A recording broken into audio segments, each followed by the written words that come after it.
Bondoso Deus, Pai da eternidade, uma vez mais nos apresentamos diante de Ti para clamar o Teu Santo Espírito na nossa vida, para progredirmos para a Tua honra e glória, para que o Teu nome seja exaltado.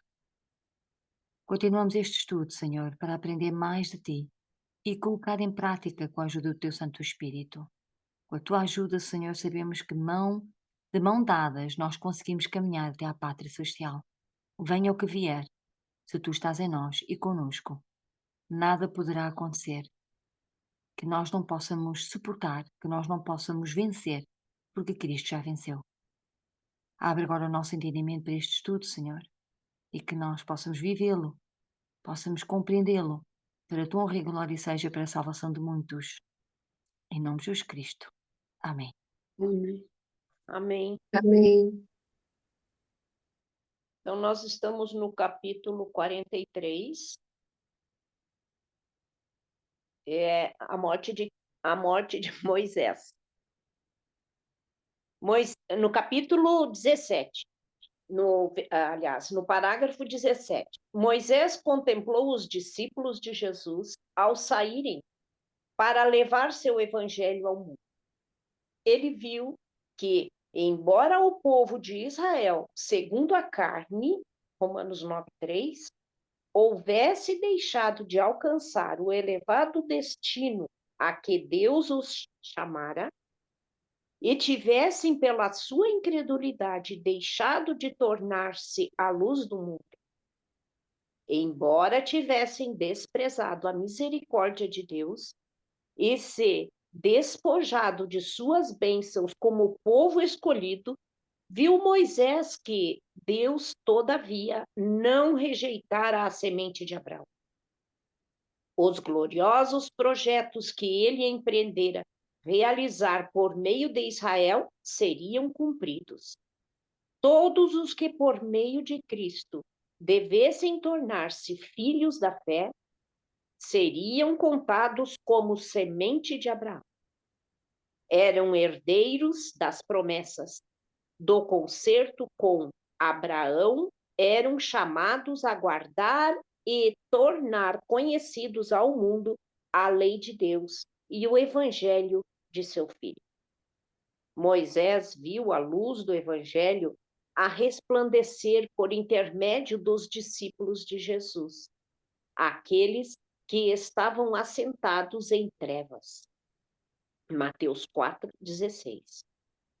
E milhares de terras dos gentios a arrebanhar-se sob o resplendor daquela luz que se erguia. E vendo, regozijando-se no crescimento e prosperidade de Israel. E agora uma outra cena passa diante dele. Havia-se-lhe mostrado a obra de Satanás, levando os judeus a rejeitarem a Cristo, enquanto professavam honrar a lei de seu pai. Vê agora o mundo cristão sob um engano edênico, professando aceitar a Cristo enquanto rejeitavam a lei de Deus. Ouvira dos sacerdotes e anciãos o grito frenético: fora, crucifica-o, crucifica-o. João 19:15. E agora ouve dos professos ensinadores cristãos este brado: fora com a lei. Viu o sábado pisado a pés e uma instituição espúria estabelecida em seu lugar. Novamente Moisés se encheu de espanto e horror. Como poderiam aqueles que criam em Cristo rejeitar a lei proferida por sua própria voz sobre o Santo Monte? Como poderia qualquer que tema a Deus pôr de lado a lei que é o fundamento de seu governo no céu e na terra? Com alegria, Moisés viu a lei de Deus ainda honrada e exaltada por uns poucos fiéis. Viu a última grande luta dos poderes terrestres para destruir os que guardam a lei de Deus. Olhou antecipadamente para o tempo em que Deus se levantaria para punir os habitantes da terra pela sua iniquidade, e os que temeram o seu nome estarão cobertos e ocultos no dia da sua ira. Ouviu o concerto de paz de Deus com os que guardaram sua lei, ao emitir ele sua voz de sua santa habitação, e tremerem os céus e a terra. Viu a segunda vinda de Cristo em glória, os justos mortos ressuscitados para a vida imortal, e os santos vivos trasladados sem ver a morte, juntos ascendendo com cânticos de alegria para a cidade de Deus. Amém. Ainda outra cena se desdobrara à sua vista. A terra livre da maldição, mais linda do que a bela terra da promessa, que tão poucos momentos antes se estendera perante ele. Não há pecado, e a morte não pode entrar ali. Encontraram ali as nações dos salvos o seu lar eterno. Com indizível alegria, Moisés olha para a cena, a realização de um livramento mais glorioso do que jamais esboçaram as suas mais radiosas esperanças. Passada para sempre sua peregrinação terrestre, entrou finalmente o Israel de Deus na boa terra. Desvanecesse-se de novo a visão, e seus olhos repousam sobre a terra de Canaã, que se estende à distância. Então, como um guerreiro cansado, deita-se para repousar. Assim morreu ali Moisés, servo do Senhor, na terra de Moabe, conforme ao dito do Senhor, e o sepultou num vale na terra de Moabe, defronte de Bet-peor. Ninguém tem sabido até hoje a sua sepultura. Muitos que não estiveram dispostos a atender os conselhos de Moisés enquanto se achava com eles, estariam em perigo de cometer idolatria com o seu cadáver, caso soubessem o lugar de seu sepultamento. Por esta razão, foi oculto aos homens. Anjos de Deus sepultaram o corpo de seu fiel servo e vigiavam a solitária sepultura. Nunca mais se levantou em Israel profeta algum como Moisés, a quem o Senhor conhecera cara a cara, nem semelhante a todos os sinais e maravilhas que o Senhor enviou para fazer. Em toda a mão forte e em todo o espanto grande que obrou Moisés aos olhos de todo Israel. Deuteronômio 34, de 10 a 12. Não houvesse a vida de Moisés sido maculada por aquele único pecado, deixando de dar a Deus a glória de tirar a água da rocha em Cádiz, e teria entrado na terra prometida, e seria trasladado para o céu sem ver a morte. Mas não ficou. Sim, Deixa-me pode só falar. fazer aqui um comentário. Sim. Acho esta história espetacular. Primeiro, Hum, Moisés teve o privilégio de ver o futuro, o qual sim, não foi muito risonho, algumas coisas boas, outras péssimas, principalmente ao saber que os seus discípulos, os discípulos de Cristo, perdão, iam rejeitar a Cristo, iam mandá-lo crucificar. Mas ele viu coisas maravilhosas e já viram, o privilégio deste homem. Não houve sim. jamais outro profeta semelhante a Moisés. Que Uhum, privilégio que este homem tinha, falou com Deus face a face. E depois aqui esta parte é maravilhosa que ele fez estas tais maravilhas, mas aqui que diz: ao mesmo tempo vocês já viram o Deus que nós temos. ele teve um pecado, não se fala de mais pecado nenhum. E esse pecado foi não glorificar a Deus batendo segunda vez na rocha, porque Deus é que tinha que tirar a água da rocha sem a bater, ele tinha que falar. E é tão magnífico ver que é magnífico, ao mesmo tempo nós temos que ver que Deus realmente é um Deus maravilhoso, mas é um Deus também que a sua justiça está presente no amor. Ele amou Moisés, ele não precisava ter morrido, irmãos. Eu julgava que Moisés tinha que ter morrido para exemplificar aqueles que vão ressuscitar depois de mortos e que vão com Cristo. Mas afinal de contas, aqui está escrito que ele não precisava. Depois de tudo isto que ele viu, ele morreu-se, diz que, aqui não sei se é aqui que diz, mas supostamente eu penso que sim, que ele tinha vigor. Quando morreu, ele podia subir o monte sem se cansar. Os olhos dele viam bem. Uhum. Portanto, esta era realmente a única. Ele tinha que partir nesta altura, porque ia haver a transladação, ou seja, as pessoas iam passar para Canaã, o povo, e ele não ia por causa deste único pecado, irmãos. Único pecado que fala aqui, que é único, portanto, eu creio. E nós cometemos tantos, irmãos. Tantos pecados. Isto a mim dói tanto. Realmente Deus vai se glorificar de grande maneira com esta última geração. De grande maneira nestes últimos tempos. Porque nós somos tão pequeninos, tão pecadores, tão fracos. Só mesmo um Deus maravilhoso, e por isso é que Ele se vai glorificar de grande maneira, porque nós não temos valor algum. Somos muito, muito fracos e muito pecadores. Claro, temos valor aos olhos do Senhor, é óbvio. Mas é magnífico. Como o nome de Deus vai ser exaltadíssimo para a sua honra e glória. Eu só queria Amém. comentar estas coisas. Magnífico. Eu quero pegar um gancho, Vera. Moisés aqui é um tipo de Cristo, porque quem pecou na realidade foi o povo, e aí o Aham. povo irritou Moisés. Por isso que Ele era Moisés humano. bateu na rocha. E Moisés, ali tipificando Cristo, morreu pelos pecados do povo. Que lindo, não é? Lindo. É mesmo magnífico. Não tem mais comentários? Posso continuar? Eu tenho um comentário, quer dizer, não é um comentário, bom dia a todos. Bom dia. Ai, desculpem, quando era para ligar, ligou uma pessoa que tive ao telefone até agora.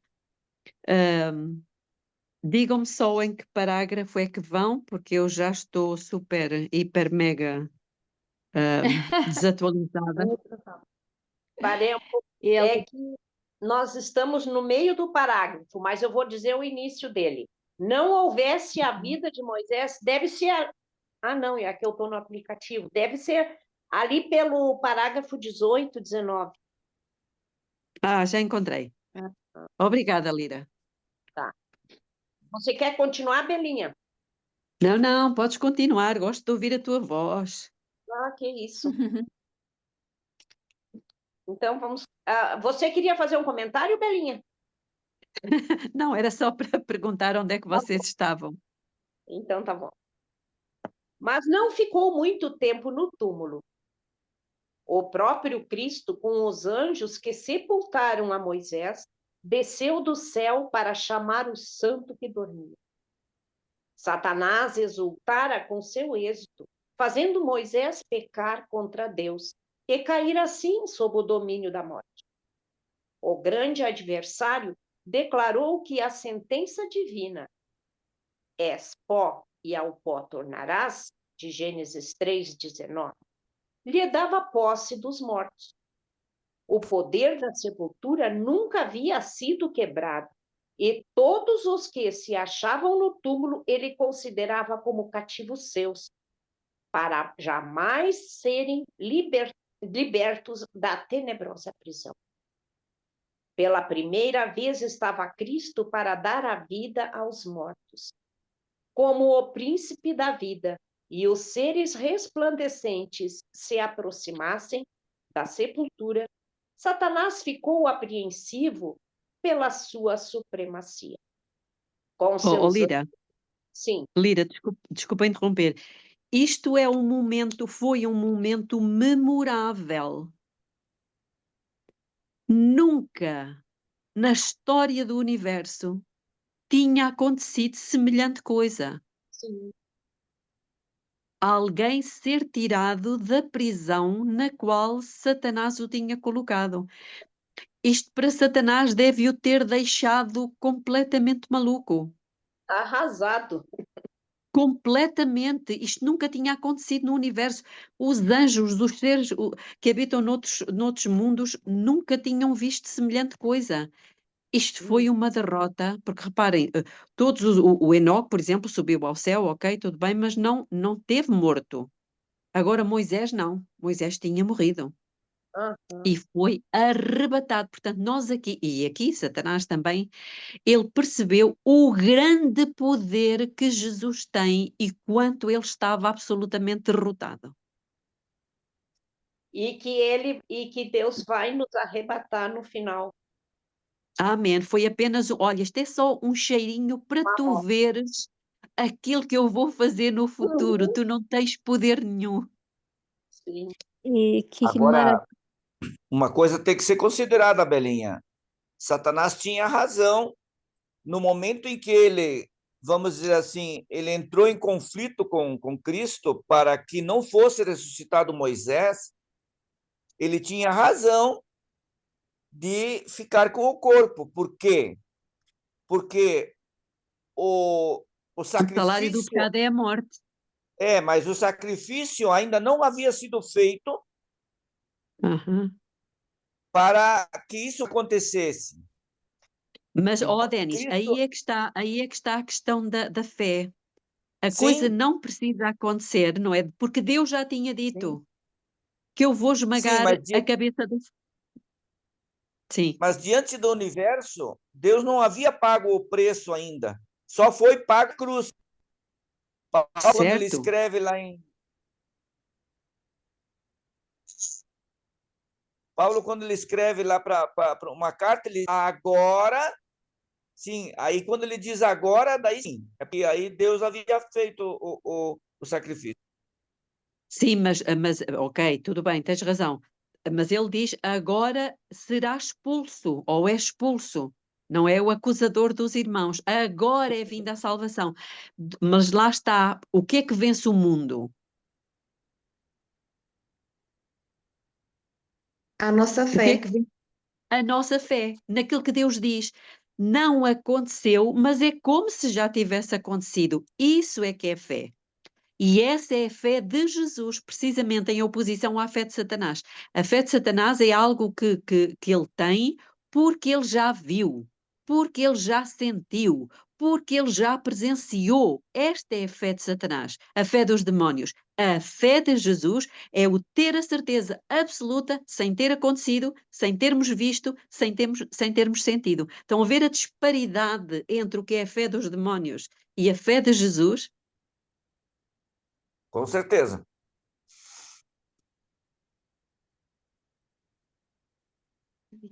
Posso continuar?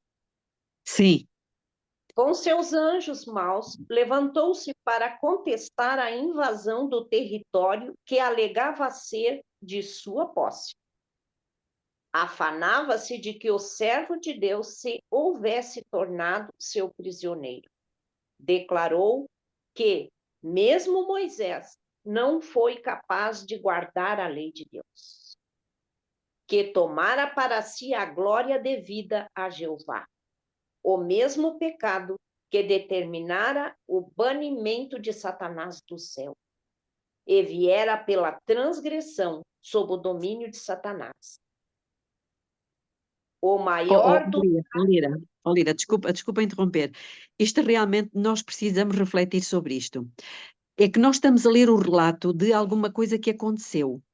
E Deus está-nos a dar o privilégio de não só vermos o que aconteceu, mas também vermos o que ninguém mais viu. Mas que Deus nos está a dizer, o que é que ninguém mais viu? Bom, toda a gente viu que Moisés morreu, toda a gente viu que Moisés se exaltou acima de Deus e tomou a glória para si, e desobedeceu, tudo isso toda a gente viu. O que é que ninguém viu? Que Satanás, como diz aqui, se ufanou, se orgulhou de ter levado Moisés a fazer o que ele fez. O que é que eu quero dizer com isto? É que Deus está-nos aqui a mostrar, ei, ouçam, porque o que ele fez com Moisés, ele vai tentar fazer com vocês. E isto vocês têm que ver. Uhum. Percebem? Ele vai tentar levar os filhos de... E tenta, muitas vezes, levar os filhos de Deus a tomar a glória para si, a se exaltarem pelo que fazem, percebem? A colocar Deus na sombra e a se exaltarem acima de. E isto acontece a cada passo. Então, eu acho isto magnífico, porque Deus nos está a mostrar aqui o mundo invisível. E o mundo invisível é aquele em que Satanás trabalha e os anjos também. Percebem onde é que eu quero chegar? Uhum. Sim, sim.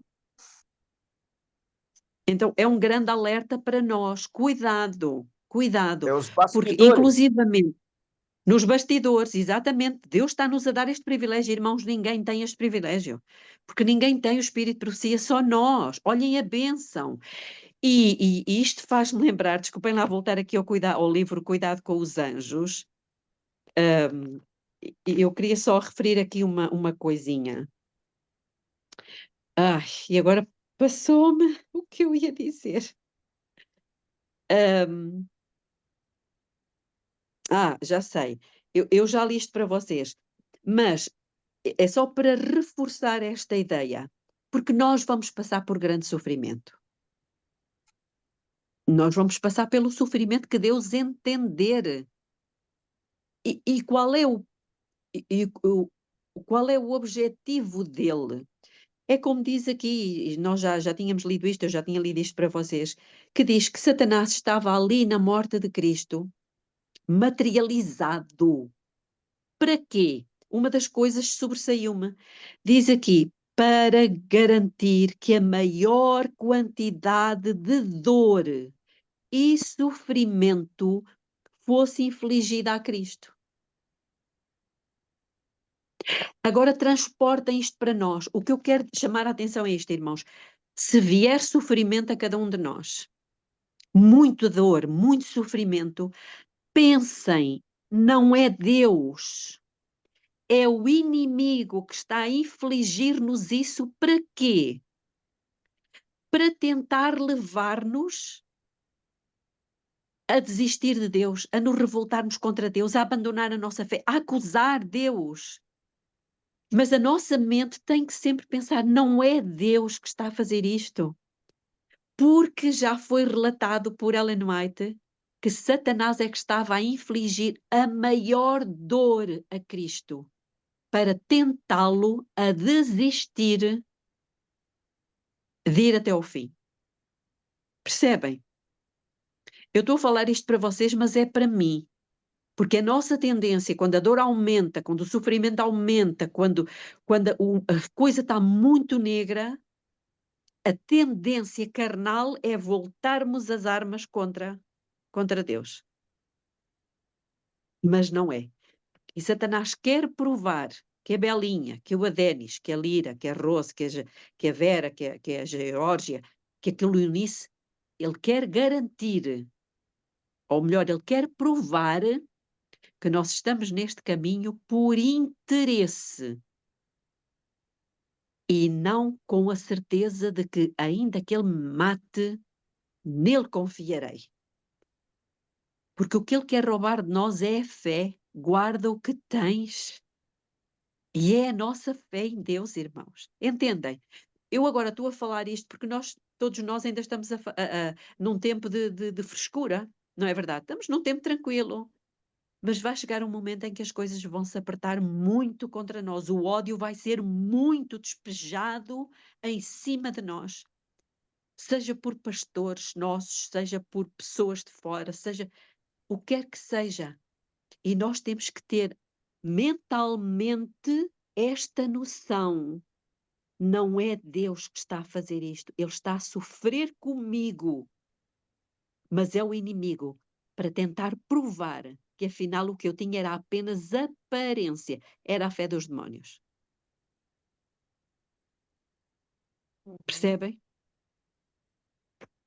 Belinha, Uhum.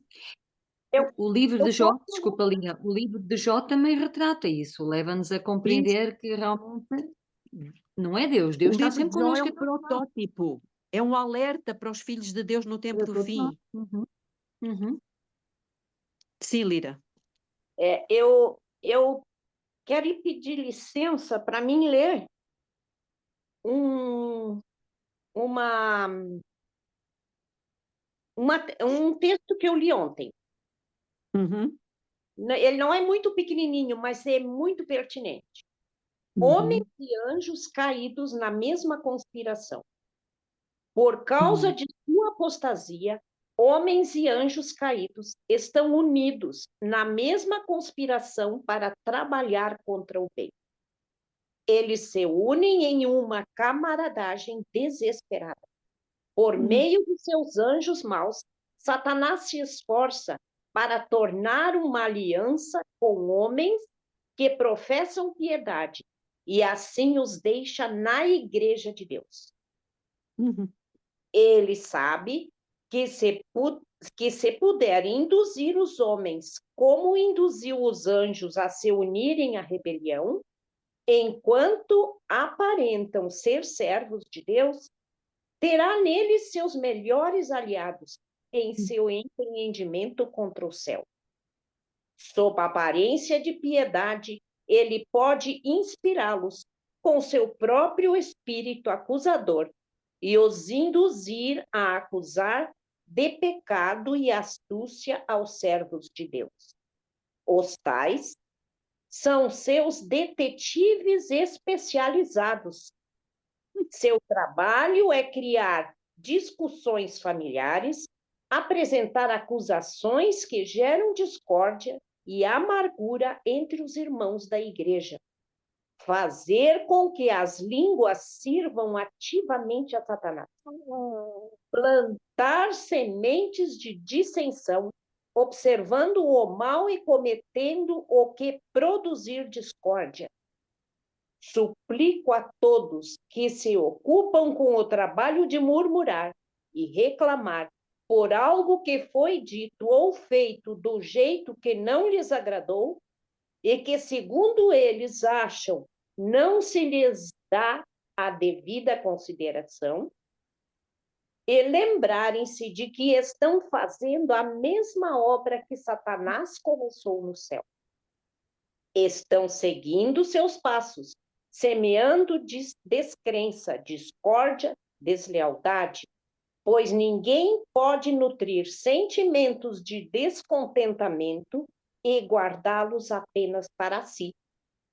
Tem que dizer aos outros que não o tratam como devia ser tratado, e assim são induzidos a murmurar e reclamar. Esta é a raiz da amargura que surge e pela qual muitos são contaminados. É assim que Satanás procede hoje no meio dos seus anjos maus. Por meio dos seus anjos maus. Forma uma aliança com os homens que pretendem estar na fé. E os que se esforçam por realizar fielmente a obra de Deus, sem deixar-se deslumbrar por ninguém, trabalhando sem hipocrisia ou parcialidade, passarão pelas mais severas provações que Satanás possa infligir àqueles que afirmam amar a Deus. O êxito de Satanás esse aqui eu achei interessante. O êxito de Satanás é proporcional à luz e ao conhecimento que esses opositores têm. A raiz de amargura é profunda e é comunicada a outros. Assim, muitos são contaminados. Suas declarações são confusas e inverídicas. Seus princípios saem sem escrúpulo. E Satanás encontra precisamente neles os instrumentos de que necessita. Espetacular, Lídia. Lira. Onde é que tu leste isso? É Revive Herald, 14 de setembro de 1897. Mas e tudo isso tem que estar num livro em português, ou não? Eu li na Bíblia White. Então, espera só um bocadinho, por favor, que eu tenho que... Isso é exatamente aquilo que estávamos a dizer há pouco, certo? Uhum. É um espetáculo que acabaste de ler agora. Irmãos, é Ó, isso Tina, mesmo, não? Como? desculpa, Bela, tu podes tirar uma fotografia disso e mandar para o grupo? Eu acho Lira? que sim. Uhum. Lira, o que leste Obrigada. agora é o comentário de que É Isaías 8. Isaías 8. É o primeiro comentário em cima. É do capítulo... Qual é o capítulo? É o 1? 8, Isaías 8. desculpa. Satanás procura aumentar a distância entre o céu e a terra? Não, homens e anjos caídos na mesma conspiração. Homens e... está aqui. Ok. Exatamente. Muito, muito bom. Estão a ver, irmãos? Estão a ver? É só Deus a confirmar aquilo que estávamos a ver ainda há pouco. Por isso é que ela faz aqui um apelo, suplico a todos. Olhem aqui o que está é para nós. Suplico a todos que se ocupam com o trabalho de murmurar e reclamar por algo que foi dito ou feito do jeito que não lhes agradou. Cuidado, todos nós temos esta tendência. Todos. Eu. Irmãos, que Deus nos ajude a vencer isto. E que, segundo eles acham, não se lhes dá a devida consideração. Isto às vezes acontece entre as famílias. Por isso é que fala aqui nos conflitos entre as famílias, marido e mulher, pais e filhos. Irmãos, isto é muito importante. E é isto que Satanás está ocupado em fazer. Olha, eu vou ler isto outra vez, agora não, vou ler depois, mas agradeço e louvo a Deus, porque Lira e todos vocês, realmente Deus está conduzindo este grupo. Amém. Já viram? É. Eu coloquei lá no grupo já, tá? Lá no Canaã. Ok, obrigada. Obrigada, Podes Lira. continuar, Lira.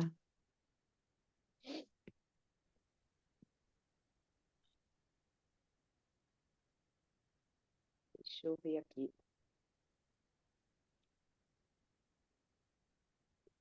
O maior dos traidores reiterou as acusações originais que fizera contra o governo divino e repetiu suas queixas da injustiça de Deus para com ele. Cristo não se rebaixou a entrar em controvérsia com Satanás.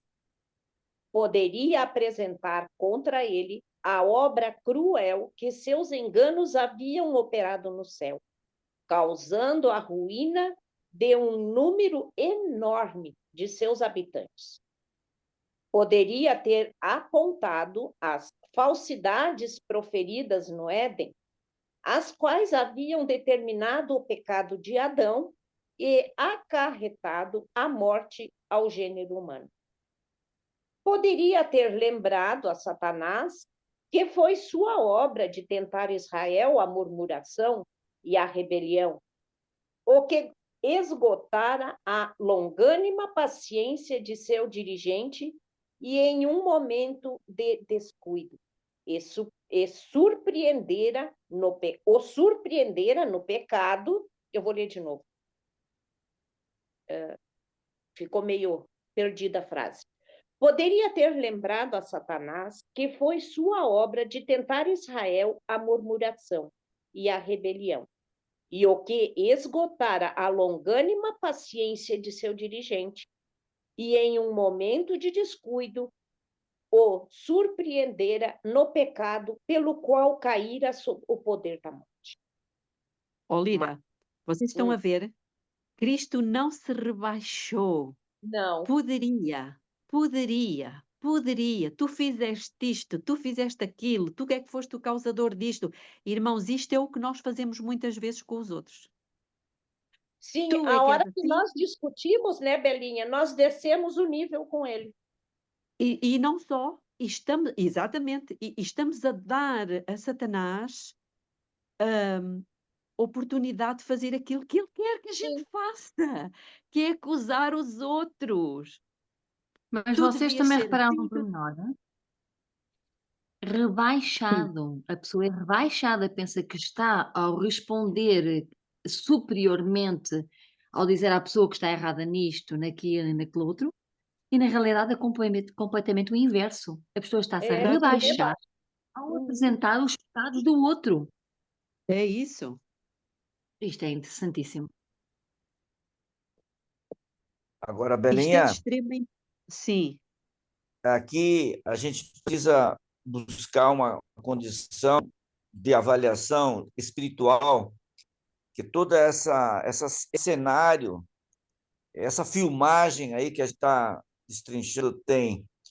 Jesus, ele poderia ter feito tudo isso, mas quando ele só fala aquilo que ele falou, vamos dizer assim, a autoridade, né, que com só de um Deus que pode dizer assim, quando ele diz para Satanás que repreende, que Deus te repreenda, só aí já é suficiente, porque a autoridade ela só vem quando não quando imposição, mas quando a coisa realmente é necessária. E Deus sempre aplicou a sua autoridade no ponto certo. é verdade. Mas o que eu vejo aqui duas coisas. Uma delas, portanto, Cristo é o nosso exemplo. Primeiríssima, Cristo é nosso exemplo. E se ele não fez quando ele poderia e não fez, é o que nós temos que fazer. Cuidado com as acusações. E é muito fácil haver acusações dentro do lar. É ou não? É Com super certeza. fácil.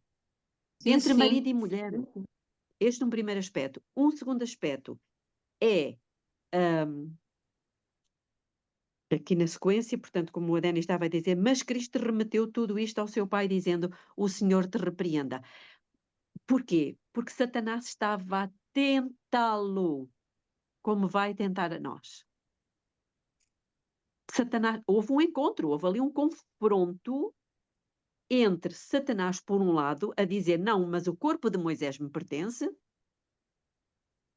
e legalmente lhe pertencia, porque ele pecou, e o salário do pecado é a morte, portanto, eu posso prendê-lo eternamente na prisão da morte.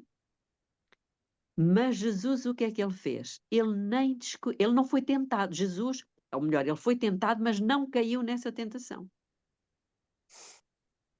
E onde eu quero chamar a atenção para nós é isto. Ele vai tentar-nos a fazer isso. A entrar em disputa com ele.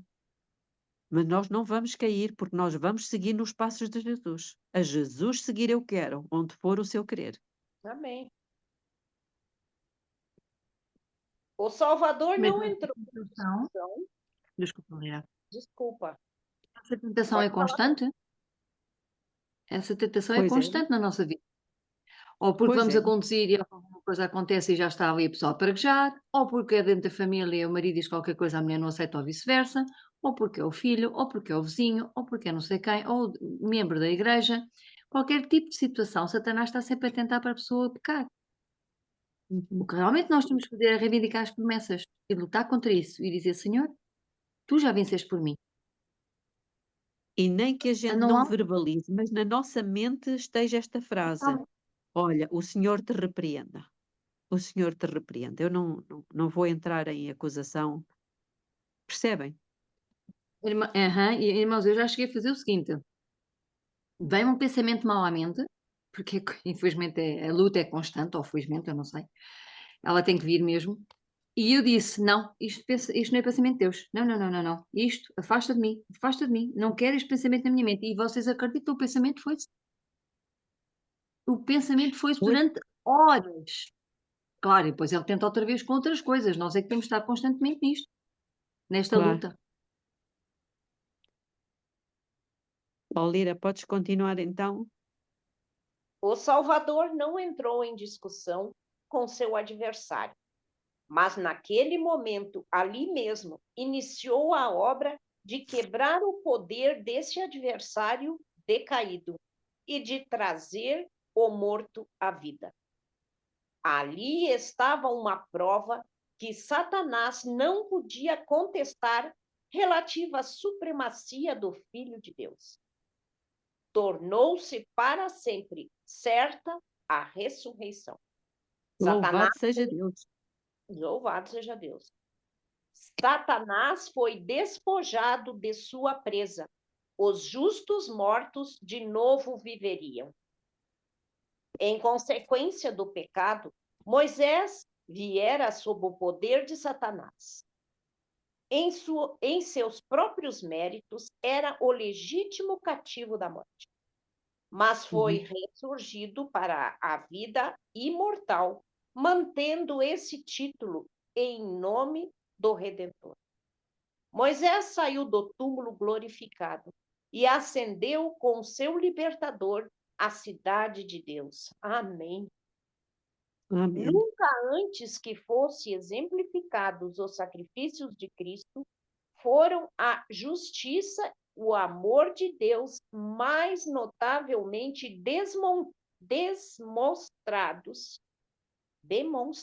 desculpa, eu falei errado, demonstrados do que em seu trato com Moisés.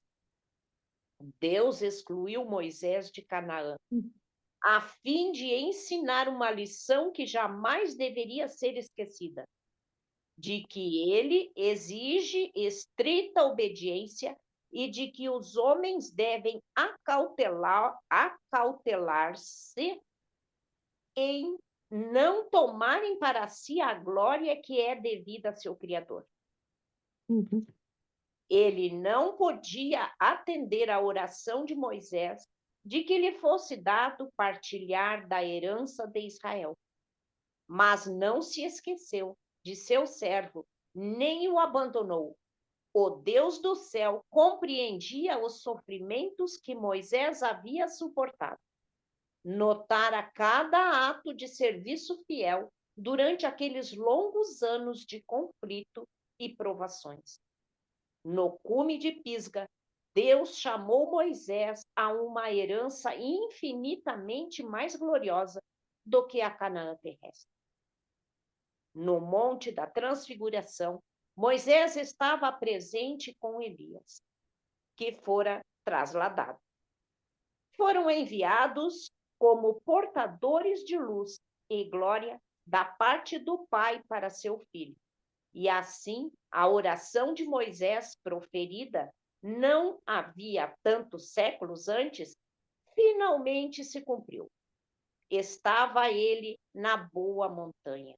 Deuteronômio 3, 25.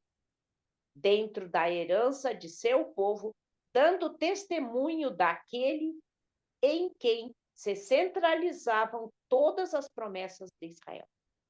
Tal é a última cena revelada aos olhos mortais na história daquele homem tão altamente honrado pelo céu. Moisés foi um tipo de Cristo. Ele próprio declarou a Israel: o Senhor teu Deus te despertará um profeta do meio de ti, de teus irmãos, como eu, e a ele ouvireis. Deuteronômio 18, 15. Deus achou conveniente disciplinar a Moisés na escola da aflição e pobreza, antes de poder preparar-se para guiar as hostes de Israel para Canaã terrestre. O Israel de Deus, jornadeando para a Canaã celestial, tem um capitão que não necessitou de ensino humano para o preparar para a sua missão de divino chefe. Contudo, ele foi aperfeiçoado pelos sofrimentos. E naquilo que ele mesmo, sendo tentado, padeceu, pôde socorrer aos que são tentados. Hebreus 2, 18. Nosso Redentor não manifestou nenhuma fraqueza ou imperfeição humana. Contudo, morreu para obter-nos entrada na terra prometida. E, na verdade, Moisés foi fiel em toda a sua casa, como servo, para testemunho das coisas que se haviam de anunciar, mas Cristo, como Filho, sobre sua própria casa, a qual casa somos nós, se tão somente conservarmos firmes a confiança e a glória da esperança até o fim. Hebreus 3, Amém. 5 e 6. Muito bom.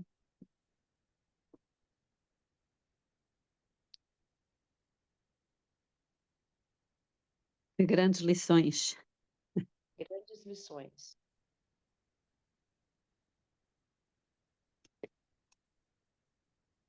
Queres concluir, Lira? Pode ser. Grandioso Deus e maravilhoso Pai. Não sabemos como agradecer, Senhor, esse privilégio que Tu estás nos dando, Senhor, de podermos conhecer, assim como Tu destes a Moisés, que ele conheceu até o futuro, o que ia acontecer. Tu estás nos mostrando agora, nos dando a luz dessa